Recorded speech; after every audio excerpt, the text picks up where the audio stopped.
नमस्कार मंडळी, उपवास असेल आणि आपण साबुदाणा भिजत घालायला विसरलो असेल त्यावेळी ही झटपट रेसिपी आपण ट्राय करू शकतो। अगदी 3 साहित्यापासून ही रेसिपी होते।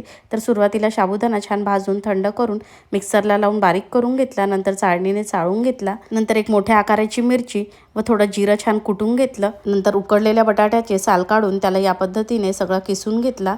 नंतर तयार केलेल्या साबुदाण्याच्या पिठामध्ये सगळा किस टाकायचा व मिरचीची पेस्टही टाकायची। चवीनुसार मीठ टाकून आवश्यकतेनुसार थोडं थोडं पाणी घालून गोळा मळून घ्यायचा व 5 मिनिटं त्याला मुरण्याकरिता ठेवून द्यायचं। नंतर गोळा घेऊन त्यावर साबुदाण्याची पिठी टाकून त्याला या पद्धतीने पोळीसारखं छान लाटून घ्यायचं। नंतर तव्यावर दोनही बाजूंनी तूप किंवा तेल टाकून छान दोनही बाजूंनी उलटपलट करत त्याला छान शेकून घ्यायचं। तर तयार आहे आपला उपवासाचा झटपट तयार होणारा छान असा बटाट्याचा पराठा।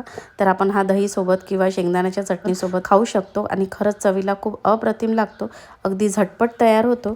तर उपवासाला नक्की ट्राय करा आणि रेसिपी आवडली असेल तर लाईक करायला अजिबात विसरू नका।